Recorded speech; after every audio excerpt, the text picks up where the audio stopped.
साथियों, ये घटना 1792 एडी के आसपास की है।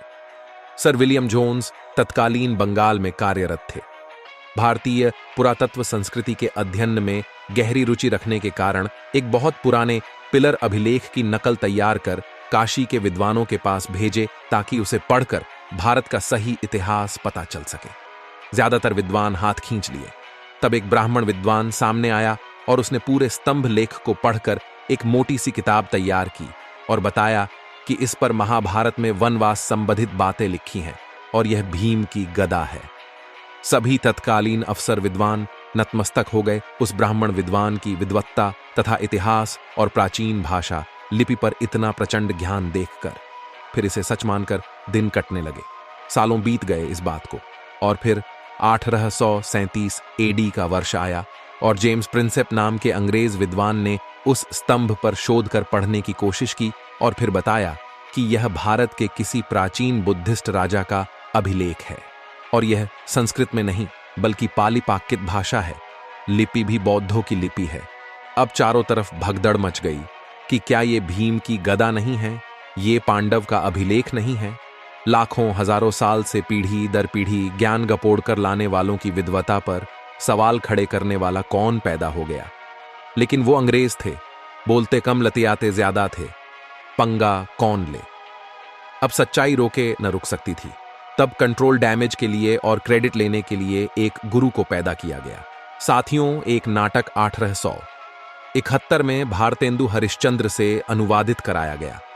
नाटक का नाम था मुद्रा राक्षस। चूंकि अभिलेख लिखवाने वाले राजा का नाम तब तक पता चल नहीं पाया था, लेकिन मौर्य राजाओं का अभिलेख है यह अनुमान हो चुका था। फिर क्या था? चंद्रगुप्त, जिसको हिंदी में चंद्रगुप्त बता, इसका श्रेय देकर नाटक मुद्रा राक्षस का काल्पनिक गुरु कौटिल्य को चंद्रगुप्त का गुरु बताकर फिट कर दिया गया।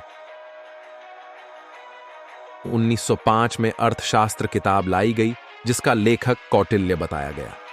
इतिहास पर शोध करने वालों ने उस अर्थशास्त्र को प्राचीन मानने और मौर्यों के समकालीन मानने से इनकार करते हुए फर्जी करार दे दिया। अब क्या करें? फिर पता लगाया गया कि सीलोन आज श्रीलंका में एक महावंश नाम की किताब है जो 6ठी सेंचुरी के बाद कभी लिखी गई है, जिसमें चंद्रगुप्त के राज्याभिषेक कराने वाले का नाम चाणक्य है। फिर क्या था? चाणक्य का अनुवाद चाणक्य किया गया और यह प्रचारित किया गया कि कौटिल्य ही चाणक्य है।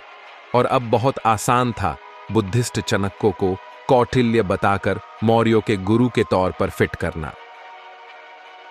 साथियों, 1792 एडी तक न चंद्रगुप्त का पता था, न ही कौटिल्य का, न चाणक्य का।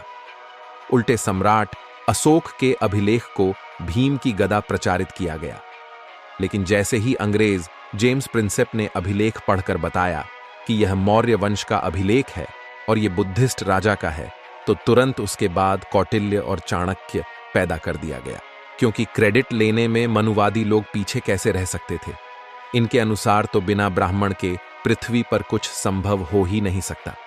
अपने आप को ब्राह्मण देवता कहलवाने वाले कितने बड़े विद्वान थे, अब धीरे धीरे इनकी पोल पट्टी लोगों के सामने खुलती जा रही है, जिसको अब यह लोग चाहकर भी नहीं रोक सकते।